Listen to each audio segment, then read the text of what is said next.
जय जगन्नाथ आपण मानकु मो चैनल ओडिया शिक्षा को स्वागत। आजिर एही भिडियो मु ओडिया ग्रामर द्वितीय प्रैक्टिस सेट आनी। मोर विश्वास एही भिडियोटी आपण मानकु आगामी ओडिशा गवर्नमेंट एग्जाम रे बहुत हेल्प करिवो। तेणु भिडियोटी की शेष पर्यंत देखंतु एवं ओडिया ग्रामर को जेते पारचो सेते प्रैक्टिस करंतु।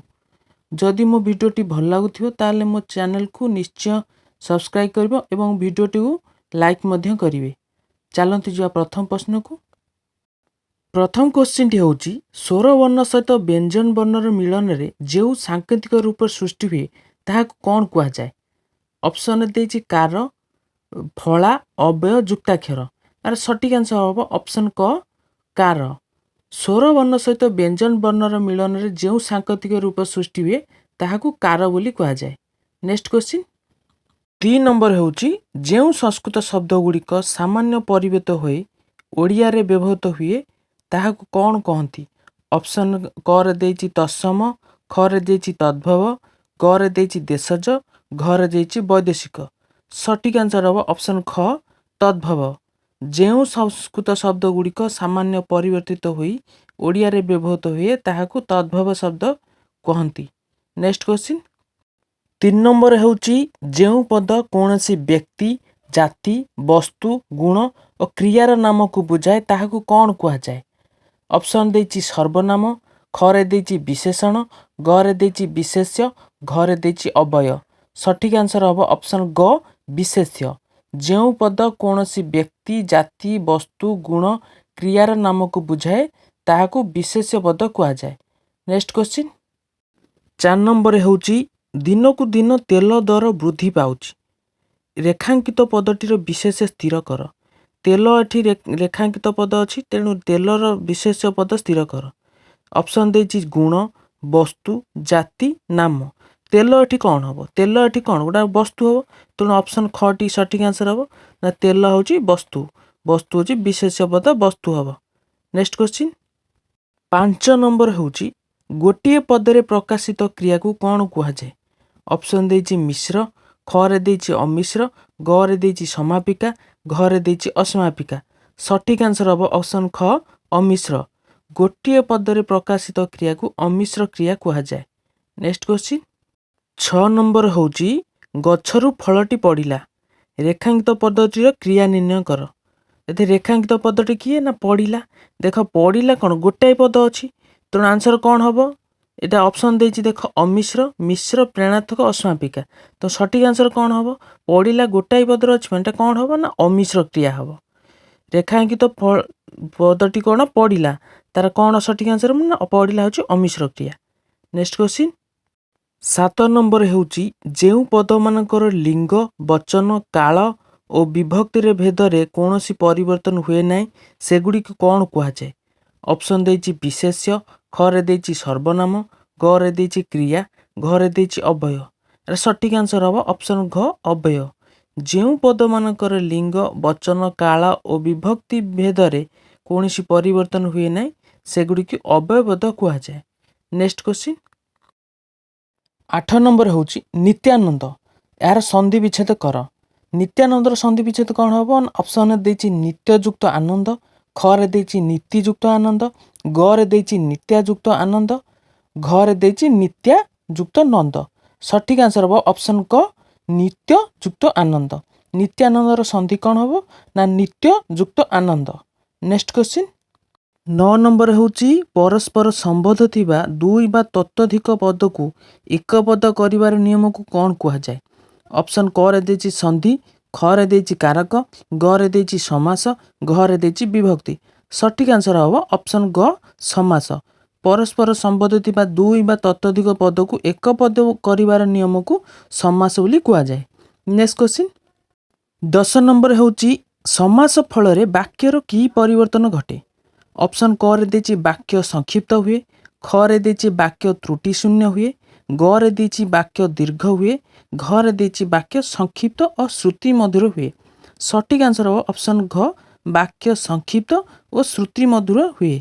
समास फल रे वाक्यर वाक्य संक्षिप्त और श्रुति मधुर हुए। नेक्स्ट क्वेश्चन 11 नंबर हेउची जेउ क्रिया द्वारा वाक्यर अर्थ संपन्न हुए ताहाकु केउ क्रिया कुआ जाय। ऑप्शन क रे देइछि सकर्मक क्रिया, ख रे देइछि समापिका क्रिया, ग रे देइछि असमापिका क्रिया, घ रे देइछि प्रेरणात्मक क्रिया।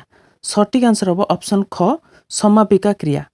ଯେଉଁ କ୍ରିୟା ଦ୍ୱାରା ବାକ୍ୟର ଅର୍ଥ ସମ୍ପୂର୍ଣ୍ଣ ହୁଏ ତାହାକୁ ସମାପିକା କ୍ରିୟା କୁହାଯାଏ। ନେକ୍ସଟ କ୍ୱେଶ୍ଚିନ୍ 12 ନମ୍ବର ହେଉଛି ଯେଉଁ କ୍ରିୟା ଦ୍ୱାରା କାର୍ଯ୍ୟ ଅତୀତ ସମୟରେ ଘଟିଥିବା ଜଣାଯାଏ ତାହାକୁ କେଉଁ କାଳ କୁହାଯାଏ। ଅପସନରେ ଦେଇଛି ବର୍ତ୍ତମାନ, ଖରେ ଦେଇଛି ଅତୀତ, ଗରେ ଦେଇଛି ଭବିଷ୍ୟତ, ଘରେ ଦେଇଛି କେଉଁଠୁ ନିଏ। ସଠିକ୍ ଆନ୍ସର ହେବ ଅପସନ୍ ଖ ଅତୀତ। ଯେଉଁ କ୍ରିୟା ଦ୍ୱାରା କାର୍ଯ୍ୟ ଅତୀତ ସମୟରେ ଘଟିଥିବା ଜଣାଯାଏ ତାହାକୁ ଅତୀତ କାଳ କୁହାଯାଏ। ନେକ୍ସଟ କ୍ୱେଶ୍ଚିନ୍ 13 ନମ୍ବର ହେଉଛି ଅଣ୍ଟି ଛୁରୀ ତଣ୍ଟି କାଟେ। ଏହି ଲୋକବାଣୀଟିର ଅର୍ଥ କ'ଣ? ଅପସନ୍ କରେ ଦେଇଛି ଅସୁବିଧା ପରିସ୍ଥିତିର ସମ୍ମୁଖୀନ ହେବା, ଖରେ ଦେଇଛି ଆତ୍ମୀୟ ଲୋକ ଶତ୍ରୁତା ଆଚରଣ କରିବା, ଗରେ ଦେଇଛି ଅଭିଜ୍ଞତାରୁ ସତର୍କ ହେବା, ଘରେ ଦେଇଛି ସାମାନ୍ୟ କାମ ପାଇଁ ବହୁ ଶ୍ରମ କରିବା। ସଠିକ୍ ଆନ୍ସର ହେବ ଅପସନ୍ ଖ ଆତ୍ମୀୟ ଲୋକ ଶତ୍ରୁତା ଆଚରଣ କରିବା। ଅଣ୍ଟି ଛୁରୀ ତଣ୍ଟି କାଟେ ଏହାର ଲୋକବାଣୀର ଅର୍ଥ ହେଉଛି ଆତ୍ମୀୟ ଲୋକ ଶତ୍ରୁତା ଆଚରଣ କରିବା। ନେକ୍ସଟ କ୍ୱେଶ୍ଚିନ୍ 14 ନମ୍ବର ହେଉଛି ବିରାଡ଼ି ଛିଙ୍କିବା। ରୂଢ଼ିଟିର ଅର୍ଥ ନିର୍ଣ୍ଣୟ କର। ଅପସନ୍ ଦେଇଛି ଇଚ୍ଛା ମତେ ସୁଯୋଗ ମିଳିବା, ଖରେ ଦେଇଛି ଅନୁକୂଳ ବିଗିଡ଼ିବା, ଗରେ ଦେଇଛି ଶକ୍ତିଶାଳୀ ଲୋକ ବିରୋଧରେ ପ୍ରଥମେ ବାହାରିବା, ଘରେ ଦେଇଛି ଆପେ ବିପଦକୁ ବରଣ କରିବା। ଆର ସଠିକ୍ ଆନ୍ସର ହେବ ଅପସନ୍ ଖ ଅନୁକୂଳ ବିଗିଡ଼ିବା। ବିରାଡ଼ି ଛିଙ୍କିବା ରୂଢ଼ିଟିର ଅର୍ଥ ହେଉଛି ଅନୁକୂଳ ବିଗିଡ଼ିବା। ନେକ୍ସଟ କ୍ୱେଶ୍ଚିନ୍ 15 ନମ୍ବର ହେଉଛି ଅରଣ୍ୟର ପ୍ରତିଶବ୍ଦ ଲେଖ। ଅପସନ୍ କରେ ଦେଇଛି ପାବକ, ଖରେ ଦେଇଛି ବିପିନ, ଗରେ ଦେଇଛି ବାସବ, ଘରେ ଦେଇଛି କୋରକ। ତାହେଲେ ସଠିକ୍ ଆନ୍ସର ହେବ ଅପସନ୍ ଖ ବିପିନ। ଅରଣ୍ୟର ପ୍ରତିଶବ୍ଦ ବିପିନ। ସେଇଭଳି ଅରଣ୍ୟର ପ୍ରତିଶବ୍ଦ ଆଉ କ'ଣ କ'ଣ ହେବ ନା ଅରଣ୍ୟର ହେବ ବିପିନ, କାନନ, ଅଟବୀ, ଗହନ, ବନ। ନେକ୍ସଟ କ୍ୱେଶ୍ଚିନ୍ 16 ନମ୍ବର ହେଉଛି ମେଘର ପ୍ରତିଶବ୍ଦ ଲେଖ। ଅପସନ୍ କରେ ଦେଇଛି ମରୁତ, ଖରେ ଦେଇଛି ମିଳିନ୍ଦ, ଗରେ ଦେଇଛି ଜିମୁତ, ଘରେ ଦେଇଛି ସରିତ। ସଠିକ୍ ଆନ୍ସର ହେବ ଅପସନ୍ ଗ ଜିମୁତ। ମେଘର ପ୍ରତିଶବ୍ଦ କ'ଣ ନା ଜିମୁତ। ସେଇଭଳି ମେଘର ଆଉ କ'ଣ କ'ଣ ପ୍ରତିଶବ୍ଦ ହେବ ନା ମେଘର ହେବ ବାରିଦ, ଘନ, ନିରଦ, ଜଳଧର, ଜିମୁତ, ଅମ୍ବୁଦ, ବାରିଧର, ମୁଦିର। ନେକ୍ସଟ କ୍ୱେଶ୍ଚିନ୍ 17 ନମ୍ବର ହେଉଛି ଗଣପତିର ପ୍ରତିଶବ୍ଦ ଲେଖ। ଅପସନ୍ ଦେଇଛି ରାଜା, ବିନାୟକ, ପରମାତ୍ମା, ଭଗୀରଥ। ଗଣପତିର ପ୍ରତିଶବ୍ଦ କାହାର ହେବ ନା ଗଣେଶର। ତେଣୁ ଆଦର ଗଣେଶର ପ୍ରତିଶବ୍ଦ ଆଉ କ'ଣ ହେବ ନା ବିନାୟକ। ତେଣୁ ସଠିକ୍ ଆନ୍ସର କେଉଁଟା ହେବ ନା ଅପସନ୍ ଖ ବିନାୟକ। ଗଣପତିର ପ୍ରତିଶବ୍ଦ ବିନାୟକ। ସେଇଭଳି ଗଣେଶର ପ୍ରତିଶବ୍ଦ ଆଉ କ'ଣ କ'ଣ ହେବ ନା ଗଣେଶର ହେବ Ganapati, Gajanan, Vinayak, Vighneshwar, Ekadanta. Next question 18 number ହେଉଛି କୃପଣ ଶବ୍ଦର ବିପରୀତ ଶବ୍ଦ ଲେଖ। ଅପସନ୍ କରେ ଦେଇଛି ମୁଦା, ଖରେ ଦେଇଛି ଢିପ, ଗରେ ଦେଇଛି ବଦାନ୍ୟ, ଘରେ ଦେଇଛି ମୂର୍ଖ।